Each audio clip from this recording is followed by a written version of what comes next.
So I wanted to kind of do a second little bit here on the fuel return system that I put in this car. Now I got what's the equivalent of a Holley blue pump out back. It's mounted below my gas tank, so that's mounted correctly.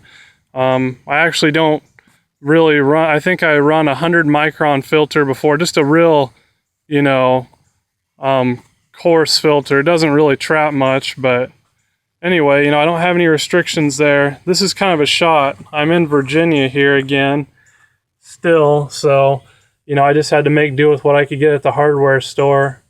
And anyway, so I made this little pipe deal, and it goes down there. Ignore the hazardous rubber line, but down there right past the oil filter, it's all metal line.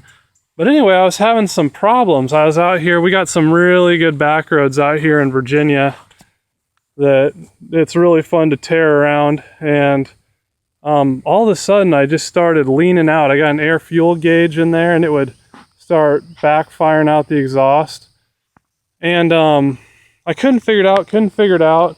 And then I sat and thought about it a while. I was like, man, I was driving really good there for a long time, you know, getting on it pretty good around the back roads, and then it started doing it, and then it really hit me when I was going up a hill, and it started doing it. So I went back there, and I have a huge fuel cell. We'll take a look at it here, but I still had like 5-10 gallons of gas, so I didn't think anything of it. But truth be told, that I was actually, here's kind of a shot of it. Ignore all my tools and the mess this car always is in. You know, it's my only car I have here in Virginia, and it's 1,400 miles away from home. So anyway, the pickup tube goes straight down from this point. Now, normally this is fine, but this is such a big tank, and I don't have any restriction from, you know, slosh. And what was happening is if I really get on it on a hill, the fuel, when I only have a little bit, you know, like 5 gallons, well, and this is a 25-gallon tank, so that's not a lot of, you know, area that covers, or volume.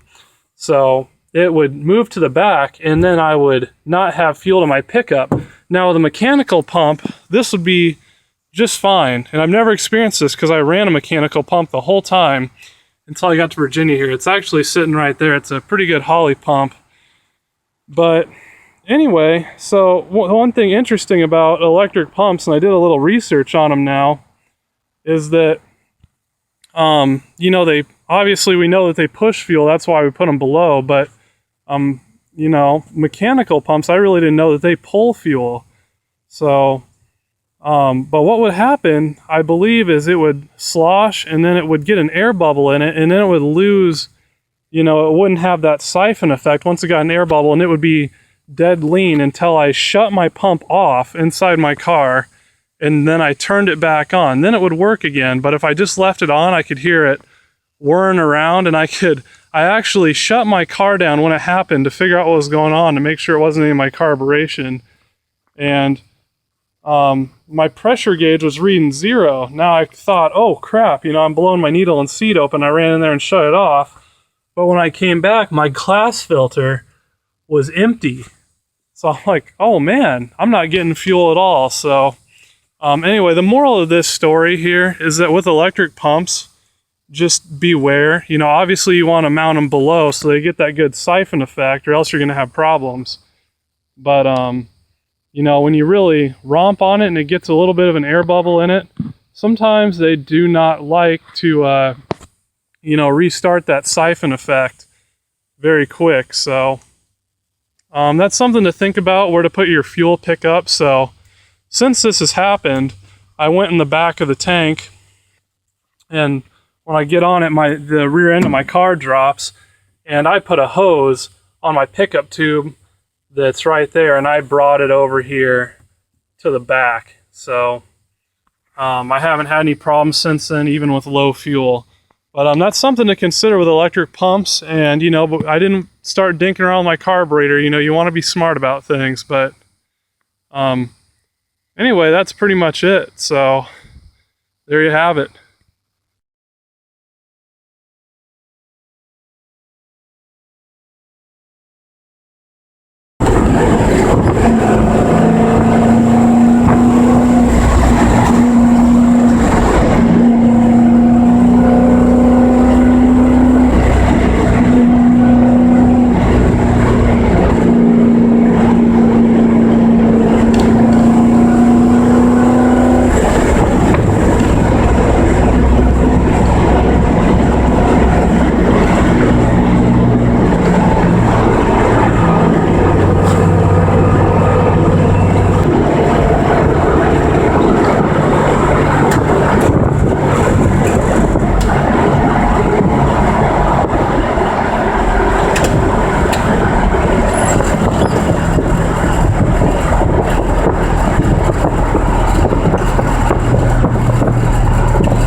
pretty bad place to be stopped.